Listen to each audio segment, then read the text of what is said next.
Hey guys, I'm here with a quick update because I haven't been in here for a while and I wanted to kind of show you around the pool so you can see what I have going on. I've done some upgrades and I ran into a couple of problems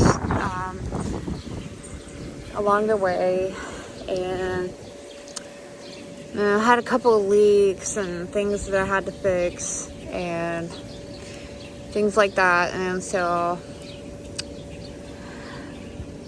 I have the cap off of my valve here because I'm currently aerating the return. So put that back on there and it just makes it work regular, but then pull it off.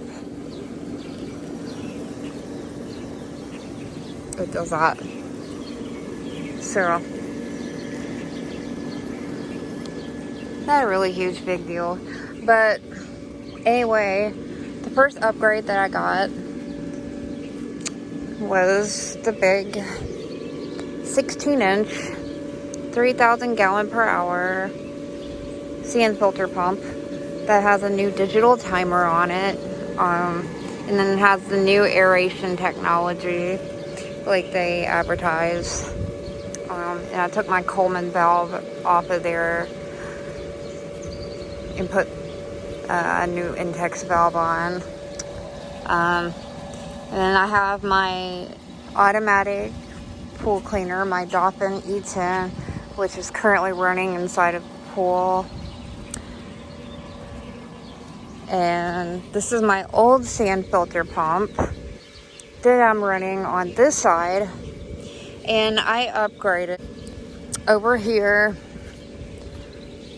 Me and my husband cut larger holes to adapt it to the big 1.5 and 2-inch pieces instead of those real skinny ones. And since the skimmer hangs over that one there and it's capped off, we didn't try to put anything under there because there wasn't enough room to put anything, connect anything to that. What we probably should have did when we put the skimmer was move the skimmer over a little bit so that intake would be accessible. But at the time I wasn't really thinking about doing any upgrades or trying to do anything. So what we have going on here is that is the intake, which obviously going from the pump or from the wall to the pump over there, and then from the pump to the filter, and then from the filter to, in this case, the return is right here. So what we tried to do here was make a water fountain in return, but we did it wrong. So this all has to be taken apart and put back together. The water fountain is coming up and back down. The water fountain should have only been one of these, like coming up and then out like into the pool. So I have to make a new water fountain. And then in order to take all this off, I need the proper pipe wrenches to unscrew off it because it's on there really, really tight. So I can't take it off until I get the proper tools that I need to get it cut off. And then I also need a PVC cutter. And my husband was just cutting everything with a hacksaw. And for me, I don't think I would be able to do that. So I had him come out here to help me with this. And so I got the idea from off of a YouTube video I seen. But like I said, as you can tell, it's wrong. The return here, this elbow should actually be coming like down. And then this valve should be like down there. And then across to over here. And then like this valve should be pointed down also. And then the water fountain shouldn't be like two of these pieces of PVC like that. It should be one, like I said, with it coming out like into the pool. So only one of these valves actually work, and it's this one. So if we would have did it right, then there would be a shut-off valve for the water fountain, then a shut-off valve for the return. Because I wanted to have it set up where I could shut off the return when I'm running the fountain, and then I could shut the fountain off when I'm running the return. Or say one day I wanted to run the return to have extra circulation, but I didn't want to run the fountain, then I could come out here and turn the fountain off. So there had been two of these, but they need to be going down. This should have been an independent one with the valve, and then the return should have been an independent one with the valve. Then there should have been a T. So I've got to like go back to the drawing board and redo that whole thing. But I'll just turn it on for you just so that you can see. Good. So that's what it looks like. And then there's obviously water coming out from here. You can see the pressure coming up against my hand. It's kind of hard to tell with it being underwater. But yes, that's an extra return and a homemade water fountain. But like I said, in order for it to do what I want it to do, I'm going to have to redo the whole thing. And so, that's okay. But for me to do it, I need, like I said, the right tools to do that. Like, I can't come out here and use a hacksaw. Like, I don't think I have enough arm strength to saw away out a piece of PVC. I can't see myself being able to do that, so I'm not gonna try to take it apart until I have everything I think I need to do that. So we do finally have a ladder, and this one is the Comfort Plastics slide lock ladder. And as you can see, it is floating inside of the pool.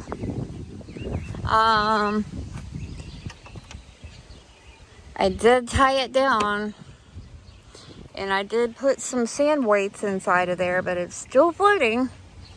So this is another trial and error thing that I'm working on, because I'm working on trying to learn how to deal with a plastic swimming pool ladder. The main access easy step system that we got did not work out. We tried to actually modify it so we could get it together.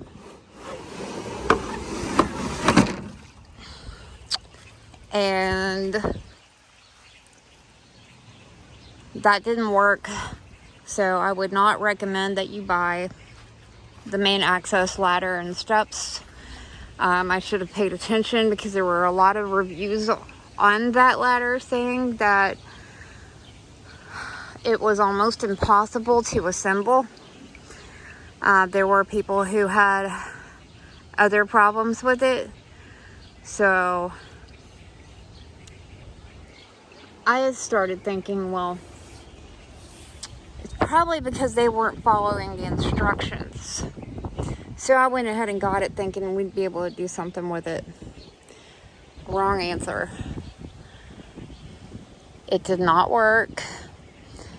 Anyway, yeah, this ladder here has been all over the internet and everywhere for years.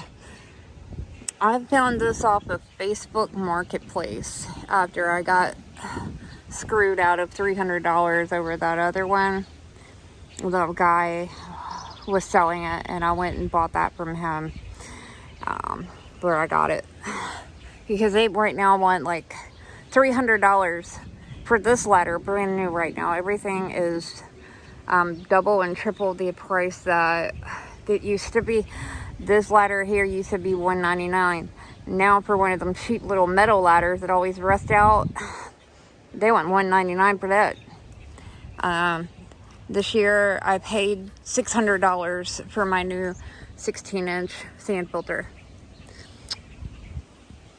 So yeah, that's definitely a learning curve because, like, as you can see, the anchors that I have tied to the inside to anchor the ladder down is not working. I have two inside and then I have two outside, and then I have it tied down really tight with some zip ties. That, like I said, it's a learning curve for me because I've never had a plastic ladder like this, and plastic, it's like a heavy resin, and you do have to anchor and tie down and all kinds of craziness to keep them from floating because it is plastic. So as soon as you put it in the water, it's going to start floating. And then it's very heavy, so it's hard to control it when it's in the water floating around. So on a warm day, if it's warm enough that I can actually stand to be in here a little longer, I'll have to like untie the stuff, and I'll have to try to move it back because there's a barrier back there. You can see it. So it's too far away from the wall of the pool, so I had moved the anchors out behind there to prevent the automatic pool cleaner from being able to get back there because I didn't want it to get stuck behind the ladder. Although they said the chip inside that dolphin is supposed to notice there's obstacles, but yeah. And then these papers are supposed to actually go in front of and then up underneath of the ladder, but because I had already tied it down before I put them in, because I was inside the pool, the thing was floating and I couldn't control it, so I just tied it down as quickly as I possibly could, and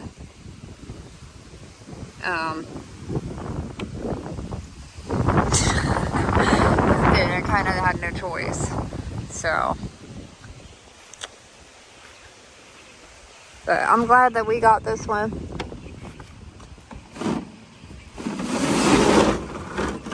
Because that's a nice safety feature to have. I want my little 2-year-old to be able to come outside and play without having to worry about him climbing the ladder. So you slide it up and down. There's this little block on the side that you push in order to lock it. And then when it's open, that's the way it looks. It's got the back piece, which is also good because it prevents people from getting in between the steps and the ladder. So yeah, but that's all I had for this video. Don't forget to subscribe and give this video a thumbs up if you liked it. If you have any questions, please let me know down below in the comments, and I'll try to do my best to answer them.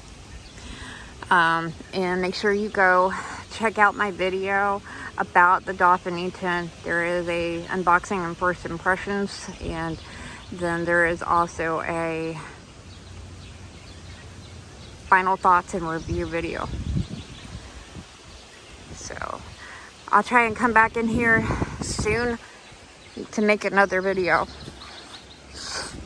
And so until the next time, happy swimming.